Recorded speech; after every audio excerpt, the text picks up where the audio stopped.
श्री अमृतचंद्राचार्य जी समय सार कलश पे राजमोहन जी ने जो टीका की, समय सार कलश टीका निजरा अधिकार, तो पूज्य गुरुदेव का प्रवचन हमने सुना। सही मायने में 142 श्लोक का प्रवचन। इसमें गुरुदेव से क्या अटका था, क्या शब्दों पर वारंवार वजन हुआ, पूरा ऑलमोस्ट पूरा प्रवचन में ज्यादा समय किसमें क्या, कौन सा शब्द? स्वयं संवेद्यमान है शब्द उसमें। क्यों? जैन दर्शन अनुभव है। यहाँ खरेखर गुरुदेव सिंह ने जो कहा वास्तव में कौन से दो भाव पे खाली है। या 142 श्लोक किसके पढ़े? मिथ्या दृष्टि राशि शब्द लिखा है ना, मिथ्या दृष्टि जीव राशि। हम किसकी बात है? मिथ्या दृष्टि जीव राशि माने बहुत से है। तो हम क्या करते हैं? सुखी होने के लिए, धर्म के लिए हम क्या करते हैं? कसाई की मंदता से हम चारित्र को सुधारना चाहते हैं, लेकिन कभी भी श्रद्धा का सुधार करते हैं। गुरुदेव ने वहां तक क्या कहा? श्रद्धा के सुधारने की बात भी रुचती है। मूल पायो से मां खोटो पड़ी गयो छे। श्रद्धानो सुधारो करो नथी अने चारित्रना सुधारो। आज आखी जे बात करी कर्म भी क्लिश्यताम, कर्म भी जो है, और उसमें भी एक शब्द है किसका ये करना है? अध्ययन करना है, स्मरण करना है, भक्ति करने के लिए। समय सामने इसके लिए गाथा क्या है? ये शब्द विशुद्ध शुभ उपयोग परिणाम, उसका ही खुलासा है। जैनोक्त सूत्रों का अध्ययन मिला शब्द किसका कहा हुआ? जिनेश्वर अन्य का नहीं है। उसका क्या हुआ? एक ग्रहित मिथ्यात्व में रुका हुआ उसकी बात नहीं है। किसकी बात है? चौधरी जी ने 7वें अधिकार में जिसकी बात की वो किसकी बात है? 7वें अधिकार में टाइटल क्या लिखा है?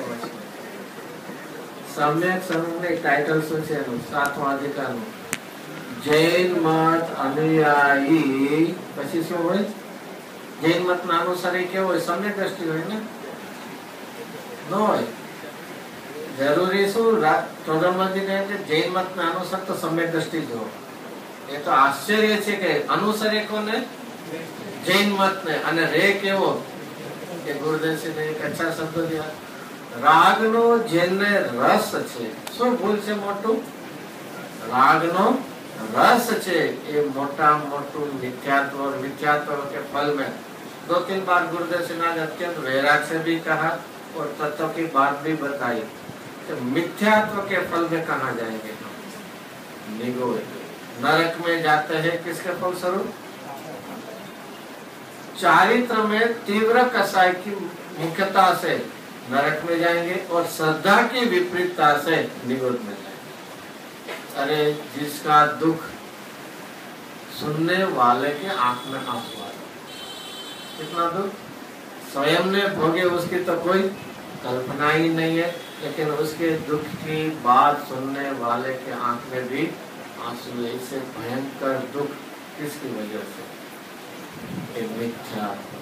सर्वप्रथम राग छूटेगा नहीं, राग का रस टूटेगा। सर्वप्रथम चारित्र का सुधार होगा नहीं, श्रद्धा का सुधार होगा। और यही मूल बात राजमल जी ने यहाँ ये बताई। तो जैसे वहां रहा कि जैन मत अनुयायी कैसा होना है? सही माने में जैन मत अनुसर है तो मिथ्या दृष्टि रहना चाहिए या सम्यक दर्शन होना चाहिए? तो ये हमारे लिए जिन वर कहेला व्रत समिति गुप्ति वही तपस्वी करता छता अभव्य जीव अज्ञानी मिथ्या। वहाँ किसका लिखा? अन्य मत के नहीं। जिन देव ने जो अपने व्रत तप कहा, इसको पालन करने पर भी जिसको आत्मा सिद्धि में और कौन से शब्द में यहाँ जो लिखा है ना, शास्त्र का अध्ययन, फिर स्मरण, पंचपरमेष्टि भक्ति, माने उसके लिए क्या दिया? आत्मसिद्धि कौन से शब्द? कोई क्रिया जड़ थे रेहा शुष्क ज्ञान मां होय, माने मार्ग मोक्ष नो करुणा उपदे। तो यहाँ ये दोनों की बहुत अच्छी बात है। फिर से एक ग्रहित मिथ्या दृष्टि की बात नहीं है। किसकी बात है? हमारे जैसे अग्रहित है मिथ्यात्व जिसे, उसकी बात करते हैं। और यहाँ एक क्या कहना है, और भी एक विषय क्या लेना है? कौन सा अधिकार चल रहा है? 142 में निजरा। इसके साथ निजरा का क्या संबंध है? आचार्य ने ऐसे रख देते होंगे ना, चलो मन हुआ तो लिख दिया श्लोक, और उसमें क्या संबंध, क्या निजरा अधिकार के साथ? शुद्धि की वृद्धि, और इसमें ये तो निजरा की थी, इसके साथ क्या है?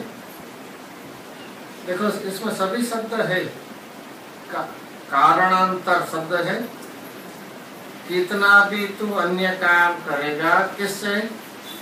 ज्ञान गुण के शब्द था ना, क्या शब्द? ज्ञान गुण से अनुभव योग्य है, मिला शब्द। इसमें कौन? दो गुण, ज्ञान गुण से। देखो गुरुदेव सिंह ने सभी खुलासा किया है। ज्ञान गुण माने क्या लेना? ज्ञान स्वभाव में पूरा पदार्थ। एक ज्ञान गुण का भेद मत लेना, यह शब्द तो ऐसे है, लेकिन ज्ञान गुण कहने का तात्पर्य क्या है? कि जो राग आदि की क्रिया है उससे नहीं, किससे? ज्ञान गुण से। ज्ञान गुण से, ज्ञान स्वभावी भगवान आत्मा, ज्ञान गुण से माने ज्ञान की पढ़ती से। और ज्ञान की पढ़ती माने क्या? स्व संवेदन अनुभव शब्द था। स्वयं संवेद्यमान शब्द है। फिर से इसकी बात करने कौन सा अधिकार है? निजरा। क्या कहना चाहते हैं अमृत चंद्राचार्य? निजरा किससे होगी? तेरे जो व्रतादि के परिणाम है उससे होगी, या बाह्य में क्षोभ ज्ञान हो, शास्त्र का पठन पाठन किया हो, याद किया हो, जिसको के 11 अंक का पाठी हो, या महाव्रत के धारी हो। गुरुदेव ने वो भी गाथा याद करिए। 6 डाला का पद कौन सा याद किया? लाख बात की बात। इसमें साथ में क्या किया? यहाँ 1000 लिया है ना शब्द, 1000 कारण शब्द है ना, तो वहाँ क्या लिया गुरुदेव सिंह ने? क्या कहा? अनंत। इससे भी आगे क्या कहा गुरुदेव सिंह ने? वहाँ लाख किया, यहाँ 1000 किया, अरे अनंत बार। तो ये यहाँ कहते हैं कि कुछ भी तू कर, बाह्य क्रियाकांड कर या क्षोभ का कर, लेकिन यदि स्व संवेदन नहीं हुआ, स्वयं अपने ही वेदन में नहीं आया, समझना निजरा होने वाली नहीं है। किसका पक्ष छोड़ाते हैं? किसका पक्ष छोड़ाते हैं? शरीर की क्रिया का कर्तृत्व का अभिमान और शुभ राग की मिठास माने उसमें सुख बुद्धि, दोनों को हटा के तुझे क्या करना पड़ेगा? स्वयं संवेद्यमान, अपना अपने से। उसका क्या? ज्ञान गुण से, ज्ञान गुण से अनुभव योग्य है। ज्ञान गुण माने ज्ञान स्वभावी भगवान आत्मा, और ज्ञान गुण से माने आत्मा की निर्मल प्रणति। और निर्मल प्रणति का नाम क्या? अनुभव। अनुभव शब्द बहुत बार आएगा। देखा चलो एक पहला ही शब्द, चलो 142 शुरू करेंगे हम। 142 श्लोक। परे इदं ज्ञानम ज्ञान गुणम विना प्राप्तुम कथम अपि नहि क्षमन्ते। परे, परे माने कौन? पर है दूसरे। परे माने दूसरे, बीजा। परे माने શું છે? બીજા। તો બીજા માને એટલે શું? અહીંયા આપણે ને પર છે, પર એટલે બીજું, મારાથી જુદું, ભિન્ન, અલગ। તો અહીંયા પરે એટલે શું શબ્દ છે? એને પૂજા ભક્તિ નથી આવડતી, એને પરે નથી કીધા। शास्त्र पढ़ाई करना, अर्थ समझना नहीं, समझाना ना आता है, उसको परे नहीं कहा। क्या कहा है? अनुभव से परे। देखो एक मूल बात यह है, हम हमारे लिए समझते हैं खेत में तो घड़िया कहता है सो यार हमने कहीं याद न तो संबंध तो फटाफट जवाब आपी दे તમે એક બહુ જીવનમાં ક્યારે પણ કોઈના જ્ઞાનના ક્ષોભથી અંજાય ન જવું અને કોઈની સુભરાગની કસાઈની મંદતાથી એમાં અધિકતા કરવી. ભૂમિકા પ્રમાણે હોય એનો નિષેધ નથી, પણ ક્યારે પણ સામાન્ય પણ અંજાઈ જતા હોય છે. આપણે કોકને એકદમ ક્ષોભ જોવે, કોઈની કસાઈની મંદતા જોવે તો આપણને શું થઈ જાય, ઓહો થઈ જાય ને, ઓહો થઈ જાય છે. અને એ વાત પણ બહુ જ વિચારવા જેવી છે. ક્યારે પણ શુભ રાગ જ્ઞાનના ક્ષોભની અનુમોદના માને પુણ્ય કરીને સંયોગ મેળવવાની તૃષ્ણા નથી, મારે સાધના કરીને સ્વભાવ મેળવવાની ભાવના. શું કરીએ છીએ આપણે સામાન્યપણે? શું કરીએ છીએ? પૂર્ણ કરીને શું કરીએ છીએ? સંયોગ મેળવવાની આપણે શું કરીએ છીએ? તૃષ્ણા કરીએ. તૃષ્ણા એટલા માટે, શેના માટે તૃષ્ણા? સંયોગની તૃષ્ણા હોય અને સ્વભાવની ભાવના હોય. કારણ કે એ પુણ્ય કરીને પુણ્ય થશે કે નહીં એ ખબર નથી, અને કદાચ થશે, संयोग મળશે તો આત્માનું હિત ક્યાં થવાનું? तो फिर से मुझे क्या करना है?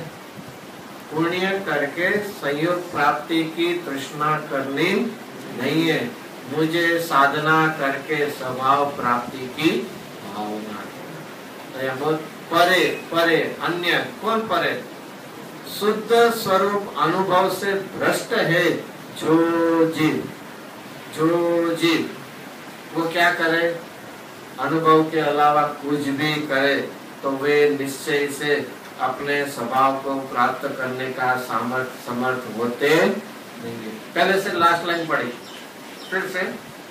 जो शुद्ध स्वरूप के अनुभव से भ्रष्ट है वे जीव और कोई भी 1000 कारण उपाय करे तो भी ये स्वभाव को प्राप्त होने वाले इज इक्वल टू अधिकार निजा होने वाली नहीं. उनके साथ तो लिख लेना है ना. जो सब शुद्ध स्वरूप के अनुभव से भ्रष्ट है और अन्य कुछ भी करे, तो कुछ भी ने दो बात ले ली है. शास्त्र अभ्यास करे या तो बायमा व्रतादि की क्रिया करे, उसको क्या नहीं होगी? निजरा होने वाली नहीं. तो शुद्ध ये इस पर से ख्याल आता है कि शुद्ध स्वरूप का अनुभव की महिमा कितनी. जैसे आता है ना समय से हमें मर करके भी क्या करना है? शरीर का पाड़ोसी है. आगे मरने जैसी प्रतिकूलता है तो भी क्या करना है? शरीर का पाड़ोसी होना है, तत्व का कौतूहल करना है. आता है मरण जितनी पीड़ा हो तो भी क्या करना है? तत्व का कौतूहल माने ये शरीर से भिन्न होकर भेदना करना है, स्वानुभूति करनी है.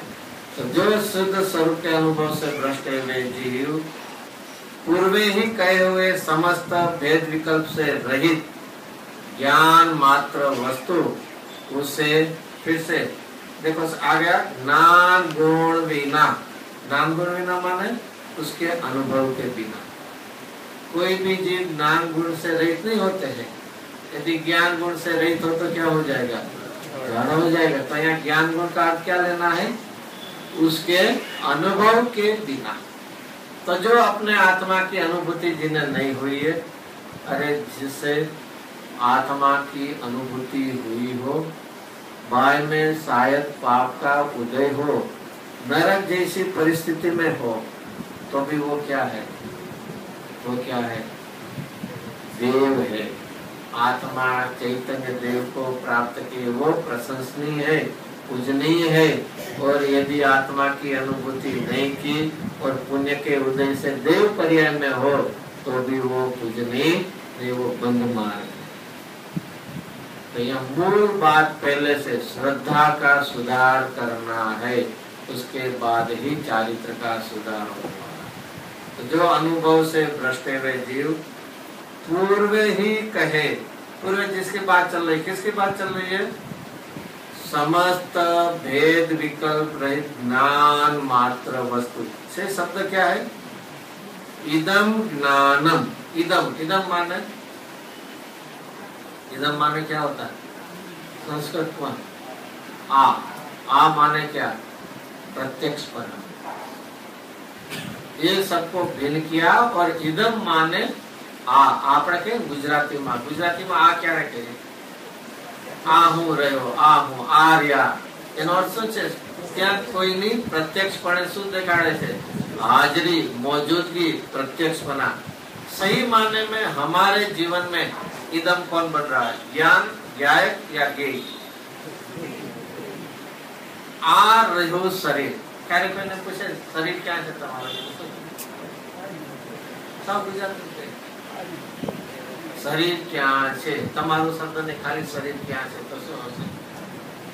આ રહ્યું એમ નહીં, આમ ગુસ્સાથી ક્યારે એવું આવ્યું જ્ઞાયક ક્યાં છે? મૂંઝવણમાં કે ગોતશું ક્યાં છે? એમાં એટલા ઉત્સાહથી ક્યારે જવાબ આવ્યો છે? પોતાના કુટુંબ પરિવાર કે બાઈનો વૈભવ હોય, તમારે ગાડી લાવે આ રહ્યા, કેટલા ઉત્સાહથી કોઈ પૂછે ગાડી લાવ્યા છો કે નહીં પૂછે ત્યાં શું થાય? આ આપણું ક્યારે પણ જ્ઞાયકનું પ્રત્યક્ષપણું જ્યાં સુધી નહીં ભાસે અનુભૂતિ નહીં થાય. હર સમયે શું થવું જોઈએ? ના જેના માટે ગુરુદેવશ્રી પૂજ્ય બેનશ્રીનો ખાસ આજ બીજા ભલે બોલ લીધા પણ એક ખાસ કયો લે છે ગુરુદેવ? જાતો જીવ ઉભો છે. કોઈ ખાસ હમણાં 2-3 દી પહેલા જ લીધું હતું ને, કારણ કે આ શું છે વચનામૃત 12 પડ્યું હતું અને એ પછીના તો એ શબ્દોથી ગુરુદેવ આજે કીધું ને કારણાંતરમાંથી ગુરુદેવશ્રી કયો બોલ યાદ કરાયો? દ્રવ્ય તેને કહેવાય જેના કાર્યને માટે બીજા કોઈની રાહ જોવી ન પડે. અરે સ્વયં કારણથી ભરેલો અને બીજે કારણ ગોતવા જાય એમ અહીંયા. અને એમાં પણ ગુરુદેવશ્રી કયો બોલ બોલ્યા હતા? કયો બોલ બોલ્યા હતા? નંબર 84 પેજ બોલ્યા હતા, બોલ નહીં. કેમ એવું? બોલ નંબર નથી બોલ્યા, પેજ નંબર બોલ્યા નહીં. ક્યાં બધું ક્યાં યાદ રહે? સૌથી પહેલું એડિશન 12 પડ્યું તેમાં બોલ નંબર નો. પછીની જે સેકન્ડ એડિશન થી શું છે એ બહુ ઈઝી પડે બધાને, એટલા માટે શું આપ્યા હતા? બોલ નંબર. કોઈની પાસે જૂની એડિશન હશે જોઈ લઈએ, એમાં બોલ નંબર એ નથી, પેજ છે. આ તો કઈ નહીં. તો એ રીતે એ વાત અહીંયા ફરીથી શું લેવું છે આપણે? ફરીથી શું એના પરથી ગયા હતા? હર સમયે આપણને પ્રત્યક્ષતા કોની લાગે છે? કોની હાજરી, કોનું અસ્તિત્વ દેખાય છે? નાયકનું કે જ્ઞેયનું? અને તેથી જ્ઞાન જ્ઞેયની વાત આવે અનુકૂળ સંયોગની ત્યાં આખું શું થઈ જાય છે? એ વાત ગુરુદેવશ્રી આજ લીધી હતી. જે પોતાના આત્મા સિવાય અન્ય ક્યાંય પણ વીર્યની ઉલ્લસિતતા થઈ એ મિથ્યાત્વ છે. ક્યાંય પણ. અને હંમેશા આપણું વીર્યનો ઉલ્લાસ, વીર્યનો ઉત્સાહ ક્યાં ચાલ્યો છે? બહુ સિમ્પલ, દરેકને માટે આ લાગુ. રાગ અને રાગના વિષયોમાં બેમાં. અને રાગમાં જેનું ઉલ્લસિત વીર્ય હશે એ રાગના વિષયોમાં ગયા વગર રહેશે. અરે ક્યારેક એમ નથી લાગતું એક પ્રવચનમાં ગુરુદેવશ્રી કેટલું બધું આપી દીધું. સही मानने में अपनी ये सामर्थ्य नहीं है कि જેટલું ઊંડાણથી ગુરુદેવશ્રી વાત બહાર કાઢે છે એટલું સુધી આપણે એ પહોંચી सकता नहीं. तो અહીંયા फिर से क्या याद रखना है? इदम ज्ञेय कि इदम ज्ञानम? क्या याद रखना है? कभी याद रखना है? हर समय. समय सार की 15वीं गाथा में इसके लिए क्या शब्द दिया है? अज्ञानी की व्याख्या समय सार गाथा 11 में क्या है और समय सार गाथा 15 में क्या है? इतना सब हाँ, इसलिए तो हम तो क्षोभसम नहीं रखते ना, अभिमान हो जाएगा. क्षोभसम होवे तो अभिमान हो जाए और पुण्य करे तो मिठास आ जाए ना, इसलिए अच्छा है उससे बच के ही रहना. क्षोभसम दोष नहीं, क्षोभसम ની अधिकता करवी दोष. पुण्य तो भूमिका है आपने शो मुनिराज की भूमिका में भी महाभारत के परिणाम होते हैं ना, शुक्ल ऐसा इससे अधिक कोई तो पुण्य है, इससे ज्यादा पुण्य का रस में दोष ज्यादा. तो 11वीं गाथा में अज्ञानी की क्या व्याख्या ली गई? अमृतचंद्राचार्य व्यवहार में विमोहित हृदय वाले, व्यवहार में विमोहित, विमोहित माने इसमें ही अधिकता, एकाकारपना, राग और राग के विषय में। और 15वीं गाथा में क्या अग्रणी की व्याख्या ली, ये लुब्ध, क्या शब्द दिया, ये लुब्ध। तो यहाँ कहते हैं हर समय किसकी मुख्यता, किसका प्रत्यक्षपना, किसका अधिकपना, हर समय क्या याद आना, फिर से इदम नानम, इदम नहीं, हर समय मैं की ओर हमारा। तो यहाँ कहते इदम नानम माने क्या, पूर्वे जो कहे हुए कैसा है भगवान आत्मा ज्ञान स्वरूप, समस्त भेद विकल्प से रहित। फिर से गुरुदेव सिंह का तक लिया था, क्या तक लिया था, गुण गुणी का भेद तक भी, इतना भी वो है ना, थोड़ी सकल जगत द्वंद फंद, इस पर से गुरुदेव सिंह ने लिया था 6 डाला में। जगत के द्वंद फंद माने क्या, जितना तो भेद करेगा इतना फंद माने फंसाएगा। कहाँ तक का भेद, कहाँ तक का भेद, गुण गुणी का। बाह्य की तो ये इष्ट है, ये अनिष्ट है, उसकी तो बात है ही नहीं। पुण्य ठीक है और पाप अठीक है, उसकी भी बात नहीं है। अरे अपने ही एक रूप अस्तित्व में, अभेद अस्तित्व में, अखंड अस्तित्व में ये भेद करना एक गुण है, ये तो अच्छी बात है, इसमें कुछ बुराई नहीं ना। मैं अनंत गुणमय कैसा हूँ, गुणी, गुणी माने द्रव्य हूँ, पदार्थ हूँ, और मेरे ज्ञान दर्शन चारित्र आदि क्या है, गुण है। इसमें क्या बुराई, क्या है, इसमें गलती क्या है, जैसा है ऐसा हम तो करते हैं। क्या करना, भेद करना, लेकिन राग मत करना, ऐसा ना। फिर से चलो, कोई बात नहीं ना, चलेगा ना। वस्तु कैसी है, भेद स्वरूप है, अभेद स्वरूप है या भेदाभेद स्वरूप है, भेदाभेद स्वरूप है ना। तो भेदाभेद स्वरूप है, तो हम भेद को हम लक्ष्य में ले, इसमें बुराई क्या है, गलती क्या है। आप ही कह रहे हो कि आत्मा में भेद है, द्रव्य एक रूप है, गुण अनंत है, भेद है कि नहीं, संख्या भेद है कि नहीं, नाम भेद है कि नहीं, द्रव्य का नाम जीव है, गुणों का नाम ज्ञान दर्शन, भेद है। और भेद का चिंतन करते, भेद पर ख्याल में लगते, इसमें बुराई क्या है, कुछ फर्क नहीं ना, बुराई नहीं ना, समझने के लिए अच्छा है ना। देखिए ये पूरी जैन दर्शन की पद्धति समझनी पड़ेगी। वस्तु भेदाभेद होने पर भी तो छद्मस्त है, और भेद का लक्ष्य करेगा तो राग ही उत्पन्न होगा। इसलिए भेदाभेद स्वरूप होने पर भी भेद को गौण करके अभेद की दृष्टि, और भेद में यदि अटक गया तो उसको समय सार कर्ता कर्म अधिकार में क्या कहा, नए पक्ष में रोका हुआ। व्यवहार के नयों की तो बात है ही नहीं, जीव संगनी है, असंगनी है, जीव एकेंद्रिय पचेंद्रिय, उसकी बात तो, अरे गुणस्थान की भी बात नहीं है। मूल जहाँ गुण गुणी का भेद में भी यदि रुका हुआ है तो नक्श नए पक्ष में रुका हुआ है। सही माने में कितना पुरुषार्थ करना, मैं थोड़ा याद कर लिया, तो सुन लीजिए। गुजराती मैंने શું કહેવાય,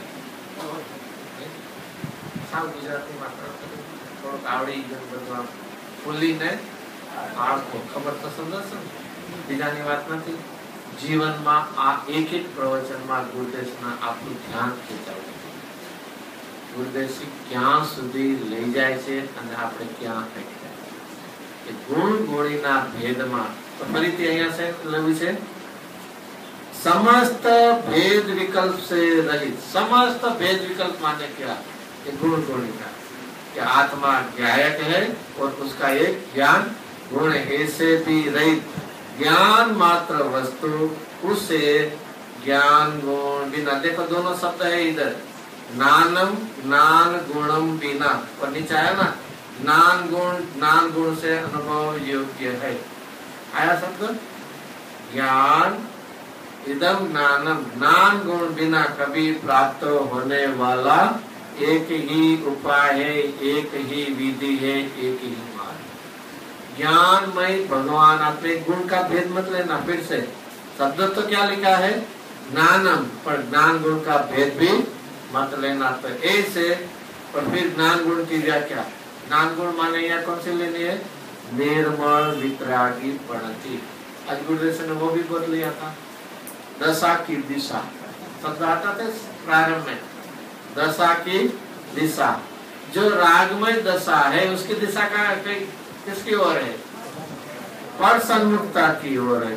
और जो वितरागी निर्मल प्रणति है उस दशा की दिशा किसकी ओर है। तो सर्वप्रथम पुरुषार्थ क्या है, पर सन्मुखता को छोड़कर ससन्मुखता करना। हम दशा बदलना चाहते हैं, दिशा बदलते नहीं।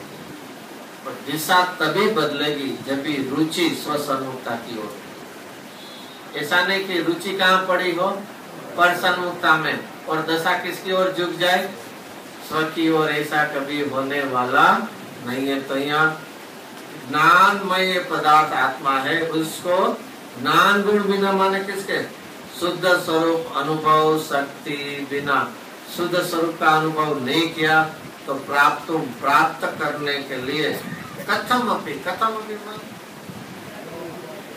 कितना ही, आगे शब्द कितना भी माने या तो 1000 लिखे हैं, लेकिन कितना ले लेना, लाख लिखना, करोड़ लिखना, कितना अनंत। और हमने ही अनंत काल भूतकाल में ऐसे ही करके आए, फिर भी शुद्ध स्वरूप के अनुभव बिना इस ज्ञानमय भगवान आत्मा की प्राप्ति होने वाली नहीं है। तो शुद्ध स्वरूप अनुभव शक्ति बिना प्राप्त करने के 1000 उपाय करने आने पर भी नहीं क्षमते, निश्चय से समर्थ होते नहीं।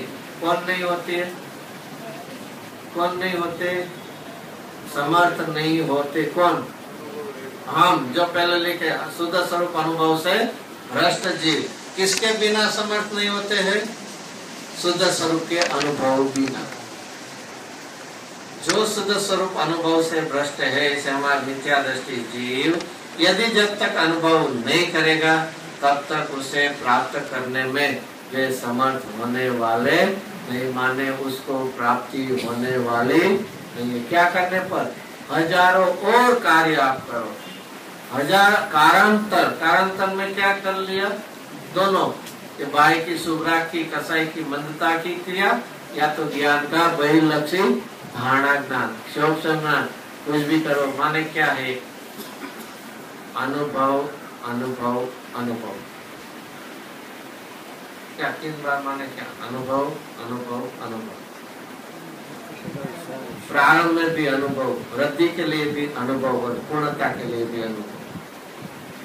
क्या अनुभव, जैसे गुरुदेव जी बहुत बार बोलते थे ना, 6 माने क्या, भूतकाल में भी था, वर्तमान में से और भावी में भी। कैसे अनुभव, किसके, कभी यही अनुभव, प्रारंभ में, वृद्धि में या पूर्णता में, तीनों में। उसका अर्थ क्या हुआ, प्रारंभ माने संवर तत्व, वृद्धि माने निजरा तत्व और पूर्ण तत्व माने मोक्ष। अनुभव क्या है, मार्ग है या मार्ग का फल है। नियम सार में आता है, जिनवाणी में किसका कथन है, मार्ग और मार्ग फल का। तो अनुभव कहाँ होता है, मार्ग में होता है, उसके फल में होता है, शुरुआत में होता है, बाद में नहीं होता। बाद में तो शुभ्रा की क्रिया कर लेना, काम हो जाएगा। अनुभव की आवश्यकता कभी है, प्रारंभ में है, मार्ग में है या फल में है।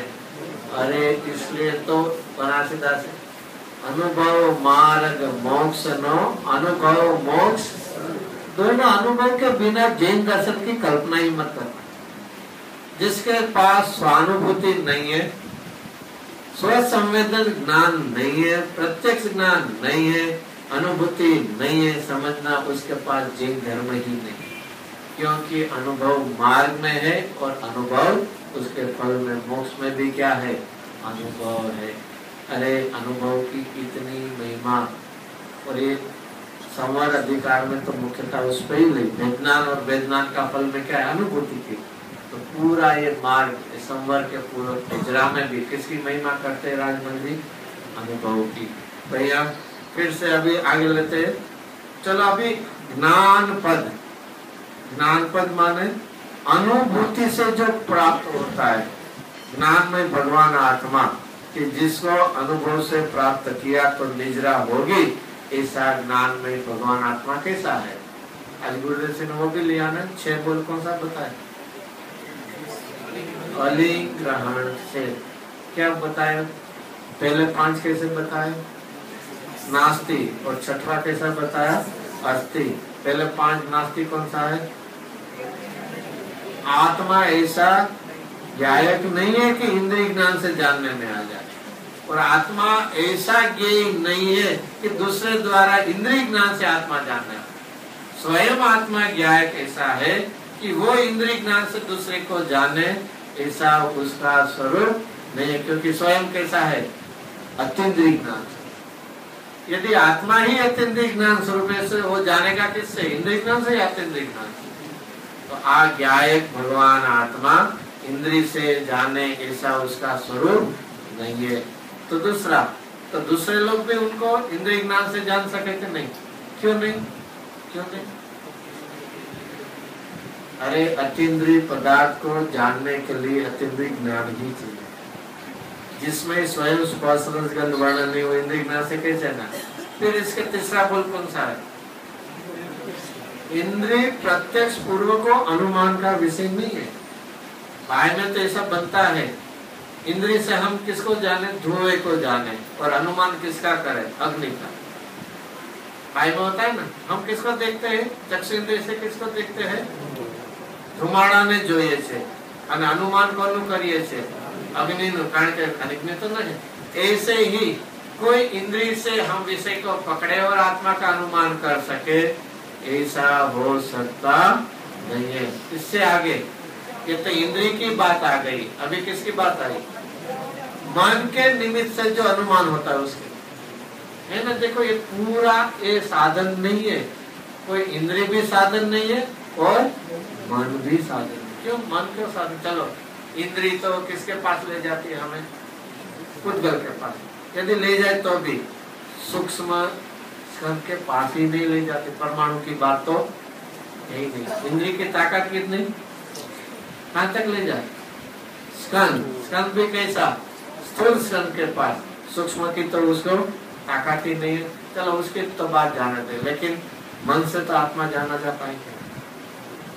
मन का विषय क्या है, रूपी अरूपी दोनों है, और आत्मा कैसा है, तो अच्छा हुआ मन से आत्मा जाने जाएगा, आप नहीं बता दें, नहीं, ये भी बहुत जानने योग्य है। मन अनुमान करता है, अनुभव नहीं करता। क्या फर्क है, मन से क्या होता है, मन से अनुमान होता है, हमें कहाँ तक पहुँचना है, अनुभव। क्यों, फिर से अनुभव के बिना जैन धर्म की कल्पना मत करना। अरे मन में परोक्षपना है, हमें कहाँ पहुँचना है, प्रत्यक्ष। क्यों, अरे आपने कोई बात करे मजा आ जाए ना,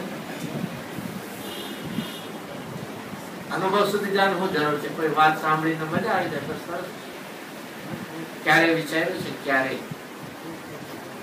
रुचि कहाँ ले जाए, प्रत्यक्ष पना, अनुभव में।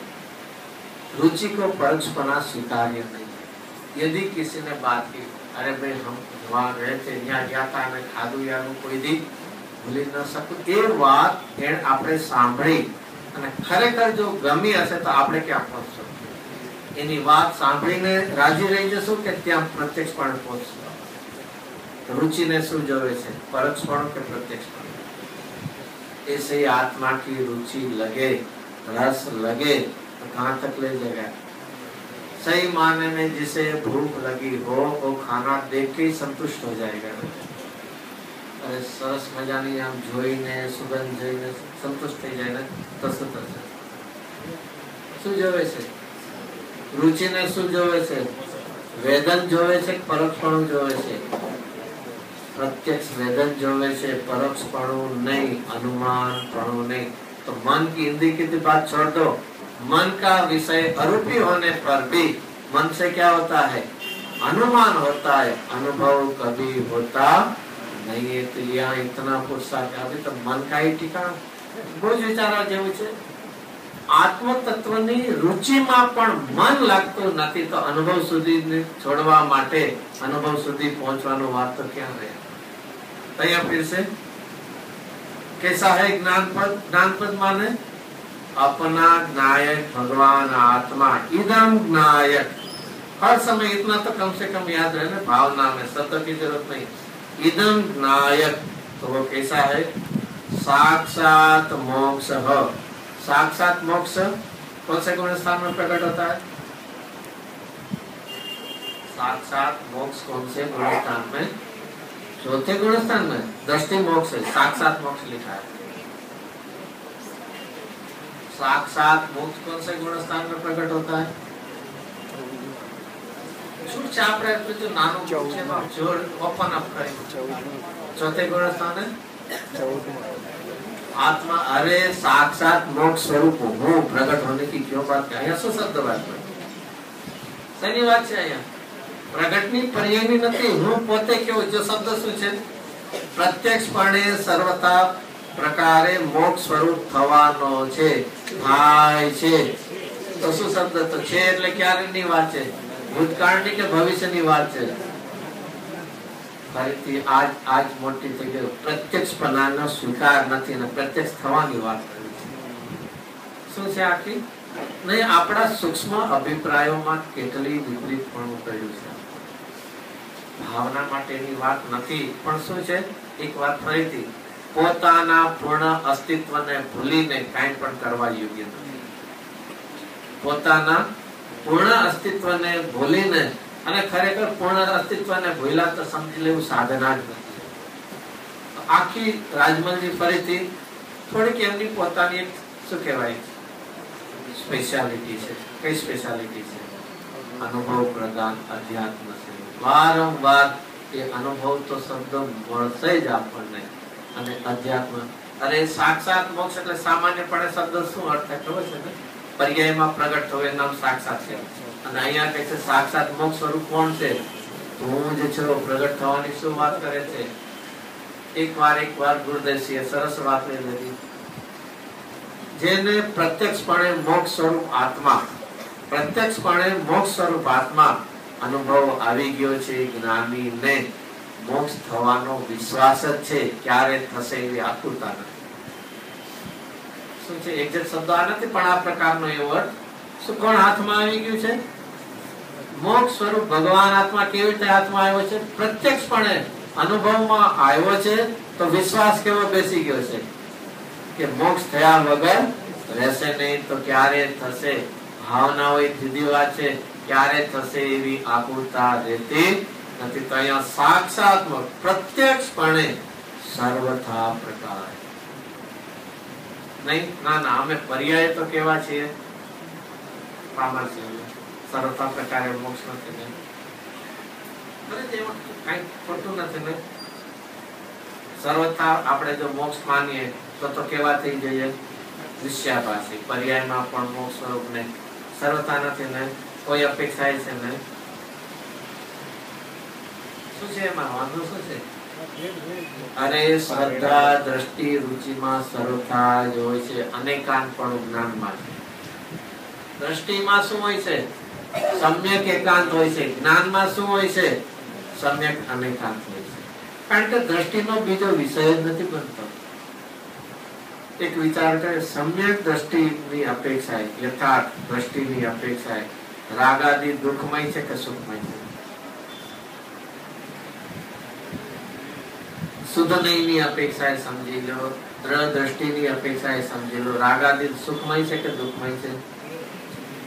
નહીં છે ને? દ્રષ્ટિમાં હોય જ નહીં આવી ગયું કે જ્ઞાનમાં જ નહીં હોય? શું છે? હે છે દ્રષ્ટિ, દ્રઢ દ્રષ્ટિની અપેક્ષાએ। ચલો રાગના 3 શબ્દ લઈએ, હે છે, જ્ઞેય છે કે ઉપાધિ છે? શું છે? દ્રઢ દ્રષ્ટિની અપેક્ષાએ, શુદ્ધ નહીની અપેક્ષાએ રાગાદી, આવા પ્રશ્ન નહીં પૂછવાના, જે ચાલતો વિષય ચલાવો। શુદ્ધ નહીની અપેક્ષાએ રાગાદી ભાવ હે છે, ઉપાદેય છે કે નહીં છે? શું છે હજી ચોથું વળી શું કાઢવું છે? અરે એનો વિષય જ બનતો નથી. હે ઉપાધિ જ્ઞેયની વાત કરો છો. આ એક નાસ્તિક કથન પદ્ધતિ છે. બાકી જેવી રીતે ચક્ષુ ઇન્દ્રિયને આપણે કોઈ પૂછે કે આ શબ્દ કેવો આવ્યો તો શું જવાબ આવશે? સારો કે ખરાબ?